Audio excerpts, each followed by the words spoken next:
Muy bien.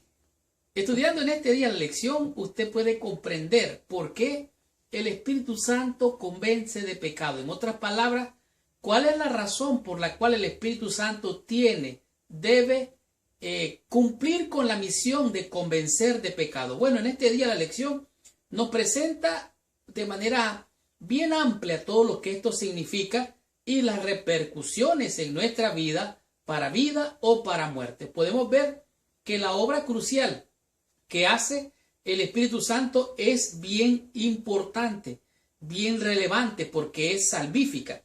En este día la lección nos lleva al libro de San Juan en el capítulo 16, los versos 8 y 9. Y escuche de manera bien clara, escuche con mucho cuidado lo que nos está diciendo en este día de la lección la Biblia misma.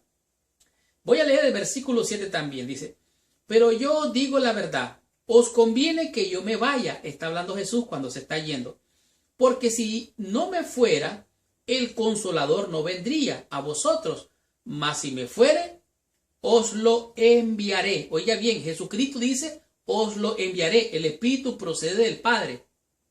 Pero ¿cuál es el propósito de enviar el Espíritu? Versículo 8, cuando Él venga, o sea el Espíritu Santo, cuando Él venga, convencerá al mundo de pecado, convencerá al mundo de juicio y de justicia.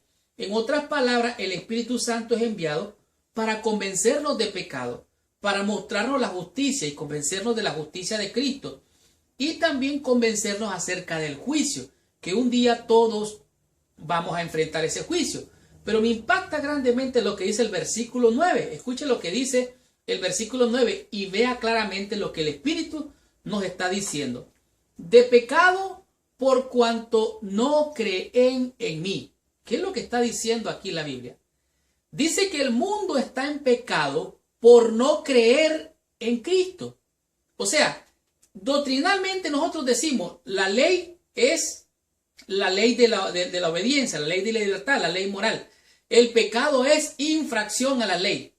El pecado es no creer en Cristo. En otras palabras, la gente que rechaza a Cristo, que no cree en Cristo, está en condenación, está en pecado. Ellos transgreden los mandamientos porque están en desobediencia, en pecado y en transgresión. Y al no aceptar a Cristo y rechazarlo, entonces ellos permanecen en su pecado, porque Cristo vino para perdonar, para buscar y salvar lo que estaba perdido. Jesús llama Paracletos al Espíritu Santo, una palabra rica en significado. En otras palabras, el Espíritu Santo es nuestro ayudador, es nuestro abogado, es el consolador. Él no viene para acusarnos, nos revela, nos enseña el pecado. Dice aquí, el Espíritu Santo no se lanza a esta obra importante de convencimiento como el acusador de los hermanos o como fiscal. Él no es enviado por Jesús para condenarnos, sino más bien para ayudarnos a ver nuestra necesidad de la gracia de Dios. En otras palabras, el Espíritu Santo es como la luz que ilumina en la oscuridad y nos ayuda a ver cuál es lo que estamos tal vez buscando. El Espíritu Santo es el consolador, el ayudador.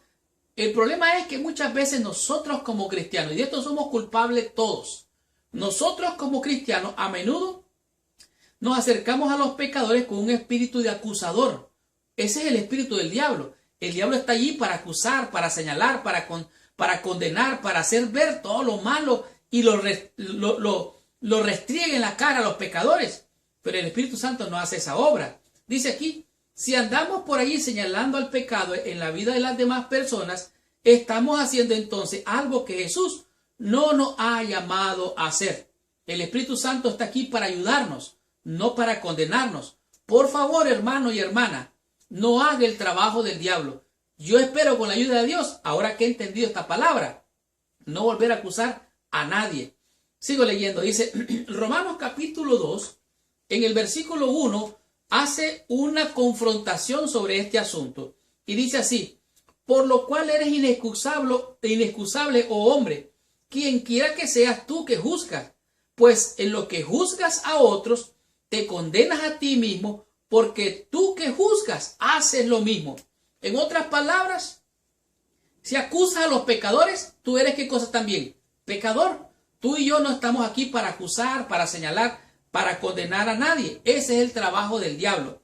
El trabajo de Dios es salvar, buscar, rescatar, liberar en el poder del Espíritu Santo. Dice, somos testigos de Dios, no acusadores de parte de Dios. Somos llamados a ser testigos del poder redentor de Dios, no a condenar a otros por sus equivocaciones.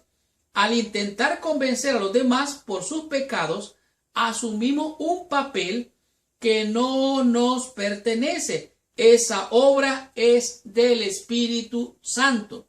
De tal manera que el Espíritu Santo nos convence de pecado, de justicia y de juicio.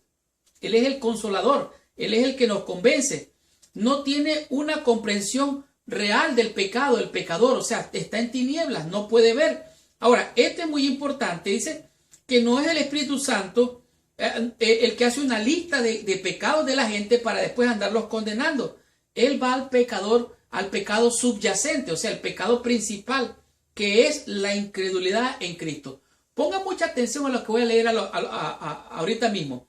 Abra los ojos y vea lo que les voy a leer ahorita mismo. Dice así: nuestra mayor miseria y alineación no consiste en nuestra imperfección moral, sino en nuestro alejamiento de Dios y en rehusar aceptar a aquel a quien Dios envió con el propósito de rescatarnos de esa condición. Su pecado no es transgresión a la ley meramente. Su pecado es apartarse de Dios, y una vez apartado de Dios peca. Y ahora que peca, ¿sabe qué hace el pecador? Rechaza a Cristo, se aleja de Cristo, que en realidad es su Salvador. Por eso necesitamos el Espíritu Santo, para poder ser convencidos y poder entender y ver lo que el Espíritu nos está enseñando, que es convencernos de pecado. Dice, el problema fundamental de todo pecado es que no creemos en Jesús y por ende rechazamos al único que puede salvarnos de nuestro pecado y culpabilidad. Solamente el Espíritu Santo puede abrir nuestro corazón, llevarnos al arrepentimiento y puede darnos redención al ver al Cordero de Dios que fue inmolado, ensangrentado, levantado, para que todo aquel que vea a Él pueda ser salvo. Él es el que nos convence. Solamente es Cristo. Por eso dice la Escritura. Jesucristo dijo, yo soy el camino, la verdad y la vida. Nadie viene al Padre sino por medio de mí. De tal manera que necesitamos el poder del Espíritu Santo para ser convencidos, para poder ver lo que humanamente no podemos ver. Continuemos con esta bendición, estudiemos la lección en el día lunes y comprendamos qué nos enseña la lección con el tema que es la necesidad de justicia. ¿Por qué necesitamos esta justicia? Veamos qué nos enseña la lección de esta semana.